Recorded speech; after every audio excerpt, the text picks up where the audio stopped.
Justin Schneck, everybody. Thanks, Justice. All right. I was asked to come and talk about whatever I wanted to be able to speak on. I was invited to be able to speak about something, and I didn't know what to be able to talk about, so that ended up getting listed as TBA. So I'm here to help fight TBA. We can raise the money together. Actually, what led me here is that while I was trying to think about all of this stuff, I ended up switching positions. I'm now at Very. It's a tech consultancy that focuses on IoT and one of my favorite things, nerves. That's been an exciting adventure so far. I've started at the beginning of this year, and sort of through that time, I've gone through a whirlwind of all these different things that I needed to get done. At the same time, I'm trying to be able to think up of what it is that I really want to be able to talk about and what would be an important thing to say. And throughout this, it's just been chaos, and I look around and I find myself, anybody have familiar feelings about your workspace like this, where you just get consumed in the area, and like everything just, there's no empty space left after a while when you're working on projects? Things were moving so quickly that this is my cocoon of computers that I'm in. That I found that whenever I start a project like this, it's just tough because if there's empty space, it becomes filled, and eventually you get to the point where you're just like, enough, I have to clean up this room, and that's basically what I'm here to talk about. Responsible resources, as I would say. And I've been thinking about applying the idea of using resources responsibly in all aspects of my life at this point, because time is now an expense resource that I have to be able to manage as well. And there's just so much of it. There's only so much of it in the course of a day or a month, and maximizing your time to be able to do the things that you want to do is equally important.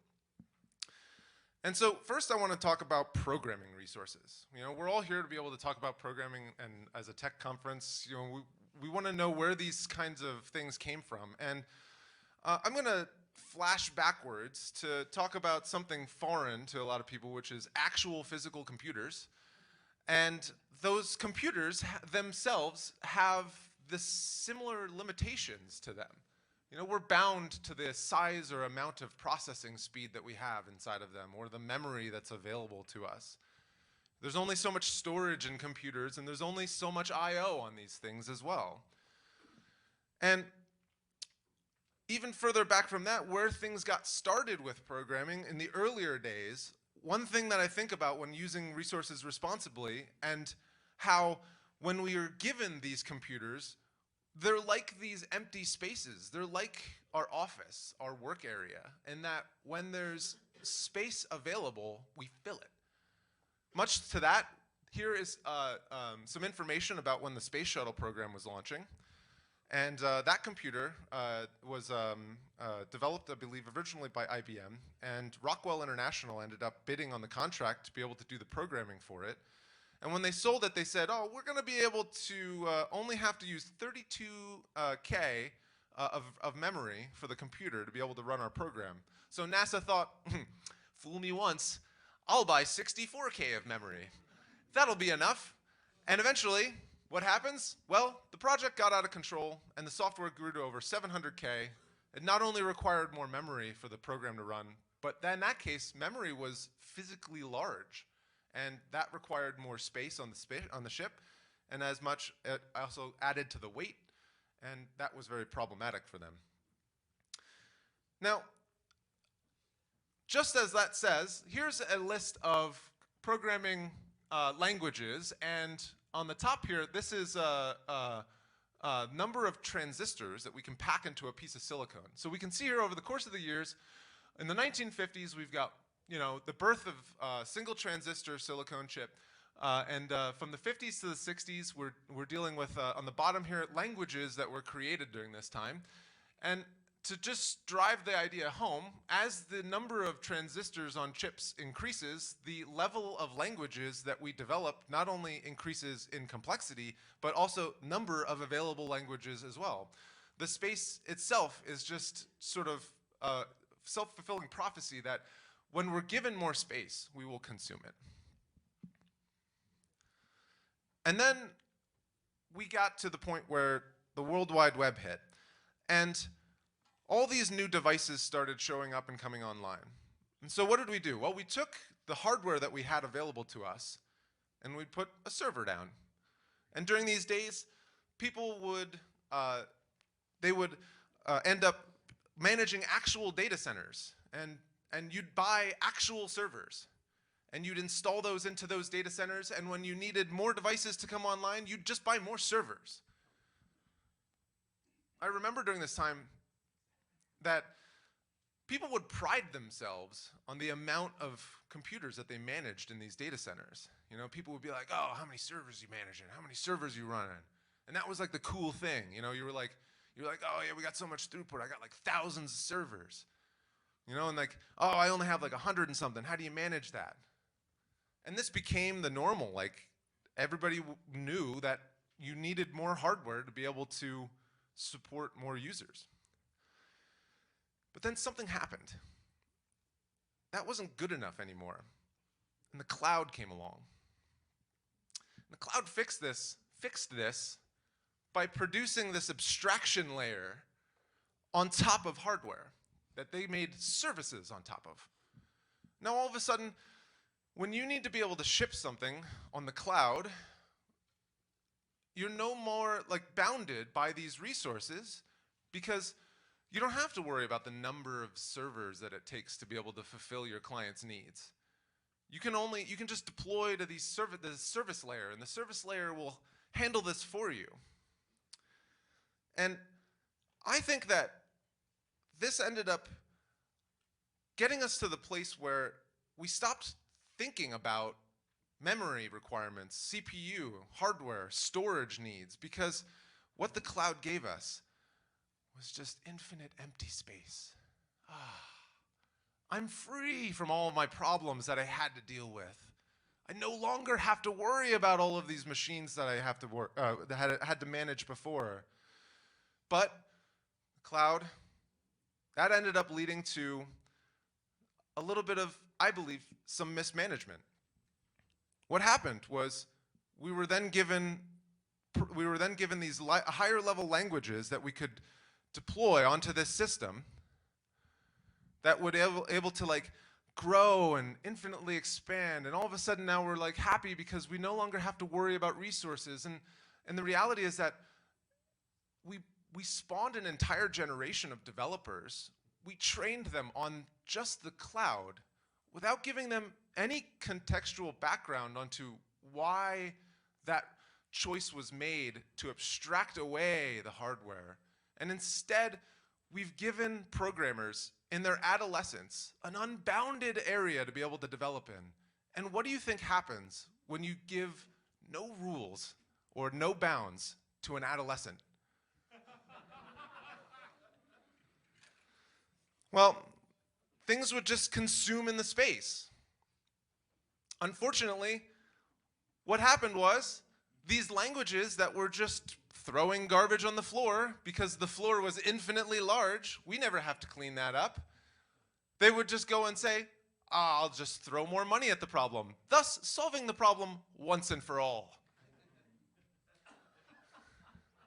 This here's from Futurama. It's where they have to solve global warming. And in order to solve global warming, their answer is to just drop a giant ice cube in the ocean every now and then. Now the problem that solution had was the ice cube kept getting larger and larger, but every time they dropped it in, they solved that problem once and for all.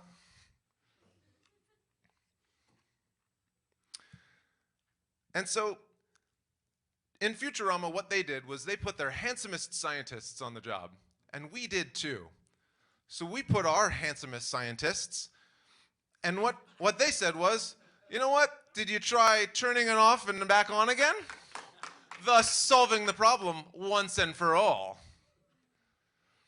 unfortunately, this kind of led us to a bad place, and that not a lot of people really shed light on, because we're allowing developers to continue to develop in a way that in this unbounded way that they no longer care about resource management.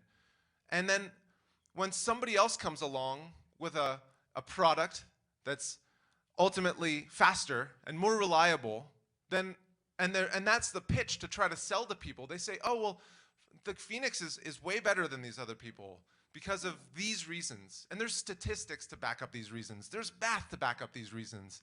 But the answer is usually on the met with the other end as a hard sell to say, I'll just throw more money at the problem because the cloud is going to infinitely allow me to cover up my mistakes. So where does this lead us now? Well, back on the planet, we're given desktop computers. This right here, this is the brand new 2019 MacBook Pro. It's got 8 cores, an Intel i9, and 64 gigs of RAM you can buy with this thing. That's incredible. So I went out and got one of these machines. And what did I find? What? Because if you're given a big enough empty space, you'll consume it. What I found was I have this new machine, and I can run Zoom and Slack and a couple browser tabs at the same time. And my memory footprint, it's fine. They'll make a bigger one. And what I say to Apple in this case is, come on, Apple, it's 2020. When are you going to give me a machine that can support more than 64 gigs of RAM already?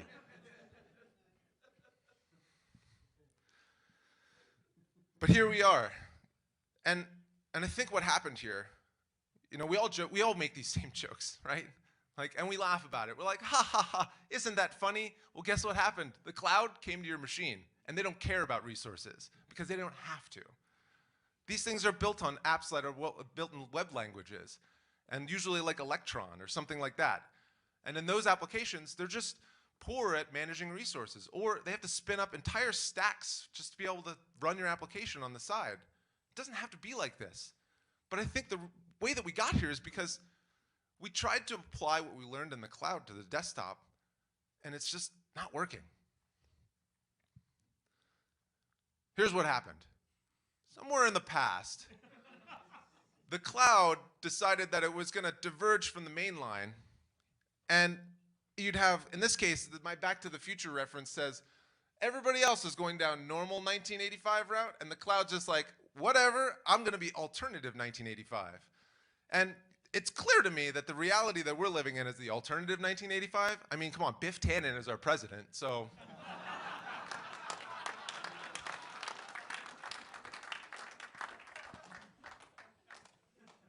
People are running amok in the streets. Cats and dogs living together.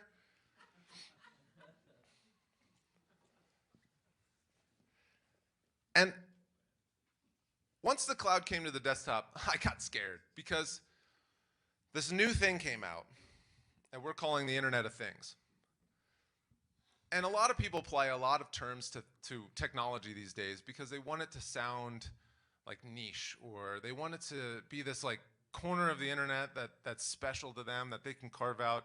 They'll even put names on patterns that existed in the past just to be able to have like a specialty to it. In the Internet of Things, it's nothing more than the cloud meets devices.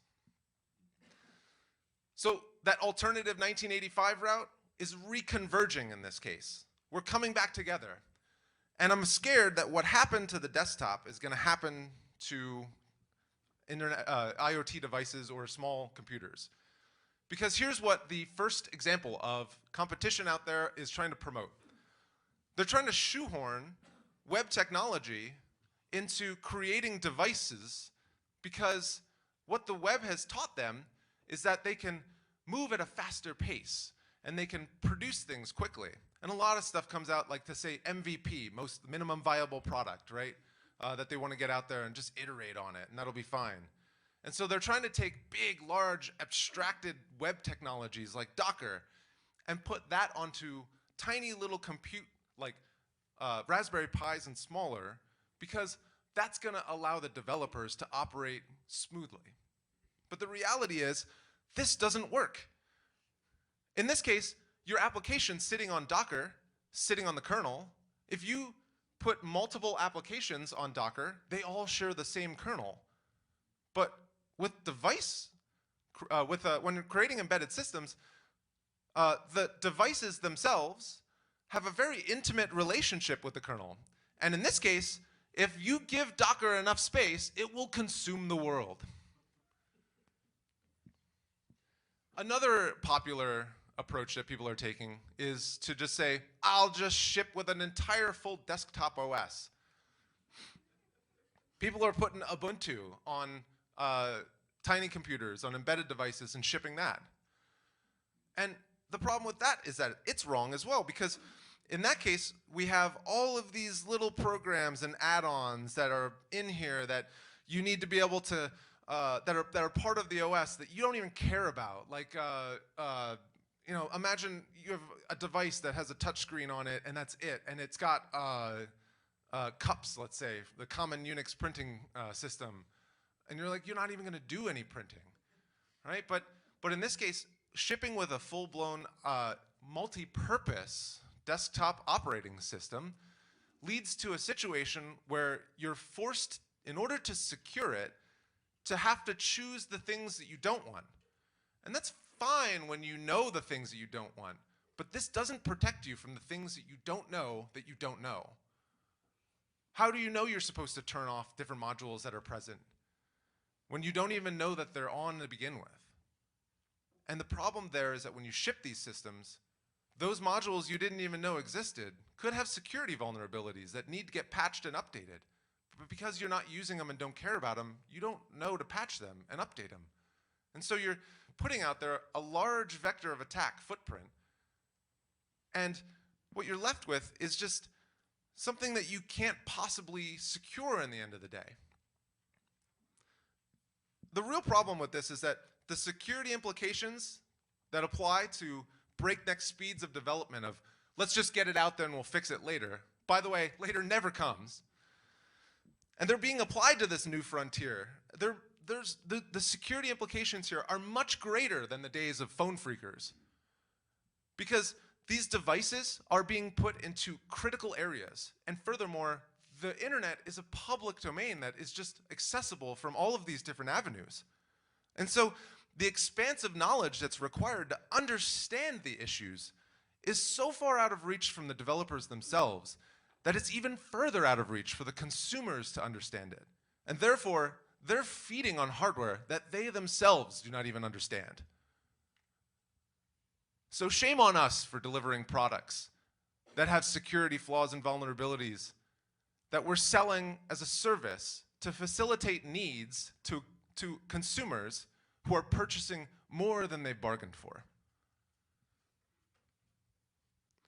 Now, I may sound like an old curmudgeon.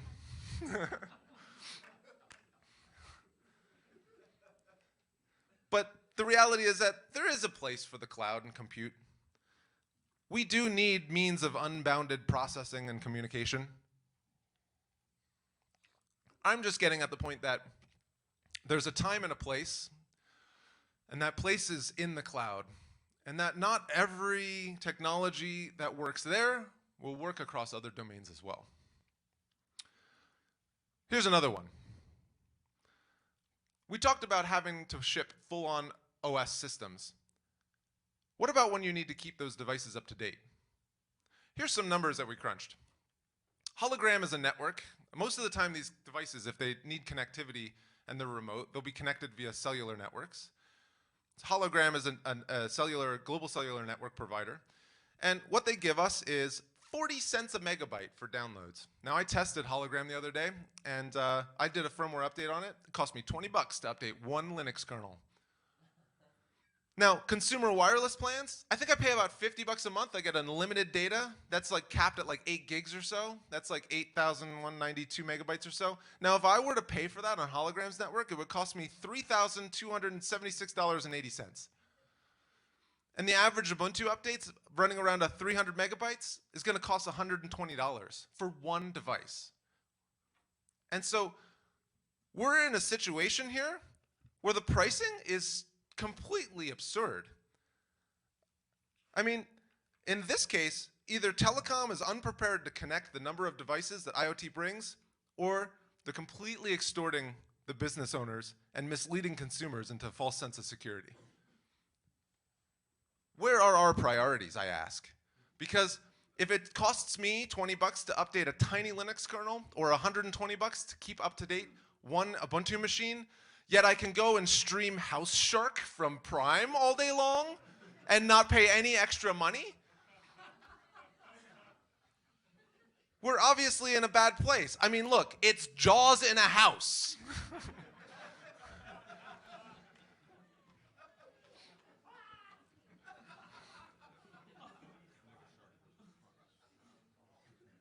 I don't understand why this is this case, but when I saw it, it really hurt. So, what do we do about this? Well, one question is, how is Nerves different? Nerves is, if you are unfamiliar, the embedded system platform that we have on Elixir. It's a IoT control plane and edge compute written in Elixir and running on the Erlang VM.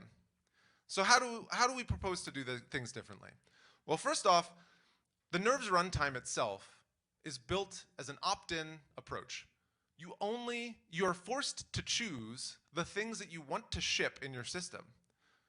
And this leads to, inherently, a smaller vector of attack because you're consciously selecting the items that you want to ship into this system.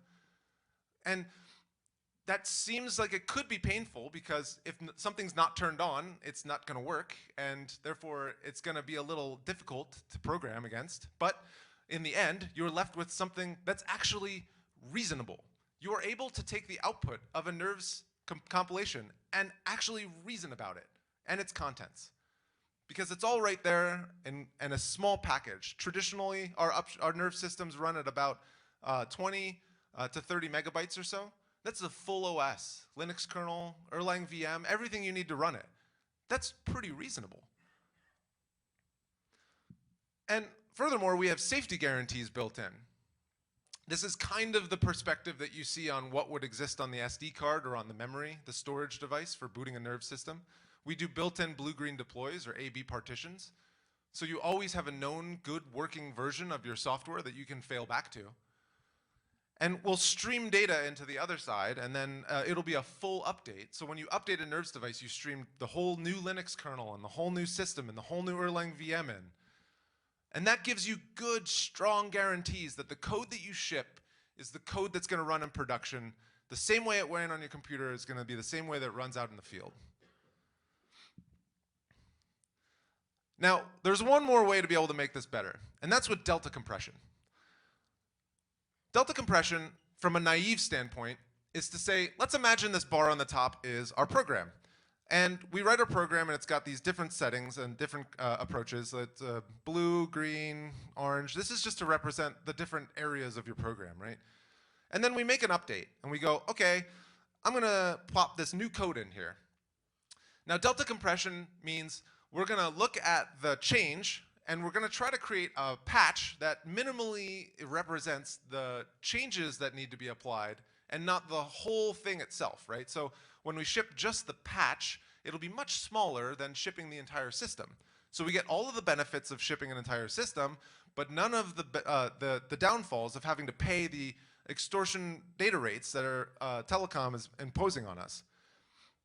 Now, this is challenging because from a naive perspective, when we look at this data, if we were just to compare it from head to tail and say, where can I create a patch at, we would look to see where the identification of bits happens. We say, start at the head on both and keep scanning until you find a difference. At the first difference, okay, that from there on out is going to be the patch. All right, so we say, that's good. We got to this point, we all say, that's bad. And this is the naive approach to being able to look and try to generate patches, right? Now, there's tools out there like BSDiff and XDelta that we've been experimenting with implementing. And what that does is it says, when I get to this point, I'm going to look behind, and I'm going to look ahead, and I'm going to identify the boundaries of common code in multiple passes to where then I can identify that these are the same and only this was the different piece. Then using this mechanism, it allows us to take that tiny little slug of purple and form it into a patch that we've seen results with shipping in a matter of kilobytes. How does this work in our runtime? Well, if you remember, we have A and B partition slots. And in order for delta compression to work, you need to know a couple things. You need to be given the patch that needs to be applied to mutate the original data into the target data, and you need any new data that comes along, right? And so the further complication that we have here is to understand then how we package these updates. And we package these known as firmware update files, or FWUP files as we call them. And that's nothing more than an archive that contains the files and the data, and a metadata file that describes where on the disk those files and that data go, right? And we also cryptographically sign this as well. So we ensure that when you push firmware updates through our system, that the bits that you put in are the same bits that come out with cryptographic signatures. So the challenge is, how do we apply patches that are supposed to be represented as full, entire root file systems without breaking cryptography? And the answer to that is in the way we do it. So what we do is when the update comes in, if we're updating to B, we'll find the locations that are the equivalent on A, and we'll copy them across. And then when we encounter a new partition, we read that from the disk of the firmware file and continue on our way to be able to copy the old bits over. And then when we're done, at that point, we then ask the firmware file to validate the cryptography on the reconstituted system, which means if we did our job right and we patched it properly, the signatures will match, cryptography won't be broken, because on the other end, we'll have produced the full output that we needed. So this work is actually being done currently, and we're working on implementing this into NervSub coming forward. Another way to be able to get around your problem might be, let's look at alternative means of connectivity for wireless. Cellular connections are not your only choice. You can also go down the route of LoRaWAN, which is a long-range, lower frequency radio transmission. That the problems with this is that if you need high throughput, it's not the right choice. It's for low throughput, and it's for sending sort of data out, not sort of receiving it in that quickly. And then you might be interested in to say, well, if I can't get remote connectivity with Wi-Fi, then you might also be able to implement Wi-Fi mesh, which is a system where you can say, I have a sensor that can connect to the network here. And then I want to be able to put sensors all the way down a row for miles. Well, your network connectivity can mesh from point to point so that the ones that are completely disconnected from the network directly can eventually receive the network signal via the mesh layer all the way back to the one that is connected with the uplink. There's also ways that you can get around this by doing stuff with RF as well. And then another option is just reduce your communication. Psh, easy enough, right? There's a couple ways to be able to do this. One term that you'll see is edge computing, and what this, we'll talk about this a little bit more in a slide coming up, but another idea might be if you're getting a metered connection that's expensive, maybe buffer your data and see if there's less expensive times of day to send it, and send it during those times instead. You can also delta your payloads. So in that case, instead of sending entire chunks of data across the wire at once, you just take the difference of what you sent last and what you're sending now, so that it can also be reconstituted on the other side. And you can do polling updates. Now, the edge computing one is interesting, and that comes from a conversation that I've had last year. I was in Budapest, and I spoke to a woman who worked at the Planetary Institute, and their job was to be able to try to look at asteroids to try to find a landing zone on them so they can mine asteroids. The problems with this is that asteroids have lots of craters and rocks and not very good landing zones. So how do you map a place that has no GPS or any coordinate or anything? So they decided to send up satellites that had orbit around them. And what they did was they started capturing pictures, petabytes worth of data, and transmitting it down to Earth so that humans can draw lines across the longest and shortest points of rocks and craters so that they could determine from those photographs what the size of those rocks were. And what they did in this case is what would be machine learning. And it's just, again, a fancy term that's applied to humans doing work to be able to eventually get computers to do the same work. So with machine learning, they are training the computer to help have a higher level of accuracy when it would make the guess on how large a rock was or a crater was in their pictures. And in my conversation with her, I was saying, well, when you train the model, why don't you just send the model up to the satellite and stop sending petabytes of data down? Why don't you pre-filter it at that point?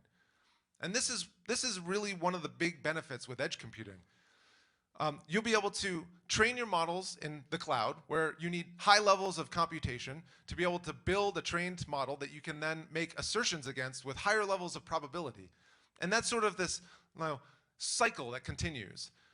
You can then ship that model to your edge device, and that edge device can then take the data that's normally going piped down to Earth in this case, and it can make high accurate assertions on ones that it knows that it can figure out. And then it'll take the rest and send that down. So as an optimization, you're pre-filtering. You can think of these as pre-filters for your data pipelines.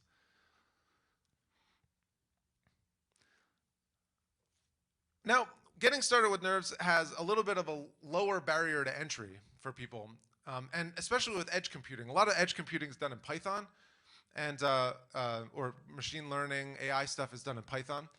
And with nerves, we're not asking you when you use nerves to rewrite your application in Elixir. You can bring your own language, and we support a lot of different languages out of the box that you can just enable. And so if you want to run some Python code on your node, you can. If your business logic is in C, you can run that. Or if you need to interact with microcontrollers, you can do that as well. So after joining Very, we've been working hard together to be able to make sure that we've got a lot of these newer features covered for our clients, because data is expensive. And we've seen that with the calculations that we've run. And so every bit matters. And in this case, Very is helping to work together with Nerves and Nerves Hub, not only to be able to help add in delta compression, but over the next year, we're going to be able to provide enterprise-level SLAs and support for all of the clients that need it to help them ship their products over our distribution networks. And that starts with Nerves Hub. And so Very is putting a lot of time, and they're applying a lot of the people internally to be able to help Nerves Hub push forward. Because what we found is the binary delta support, we can do it in the background without anybody having to do anything. Because the cool thing about Nerves Hub is that it knows both the firmware you're coming from and going to. And so it can craft a patch on the server for you without breaking cryptography. So all of this work can be done automatically to optimize all of your delivery for your code. We're also putting on the first inaugural NervesConf. It's going to be October 22nd before Gig City. So come for NervesConf, stay for Gig City. It'll be a fantastic event. You can see a couple of us have some tickets that you can use to scratch off to win. I hear that they're really difficult to scratch. If you're having problems scratching them, take 2 tickets, use one to scratch the other ticket. And where do you go to get help from here? Well, we have a variety of sources that you can go to. You can go to the Elixir forum. We like it when you go to the Elixir forum because it's longer living. You can ask questions there and they don't just roll off in a couple days. But there is a highly active group of Nerves developers that are in the Slack channel. And there's a lot of people that love to be able to build embedded systems. And so if you're just kind of like have some question that you're not quite sure how to frame, usually people can come in there, ask it, frame it nicely, and we like it when the follow-up is done in a more concrete way by going to the forum. If you need professional support for Nerves, I feel bad. I feel terrible that I only put Very up here, but the reality is that Binary Noggin is also a great resource too, because with them and having Connor on board, they can definitely help with a lot of your nerves projects as well.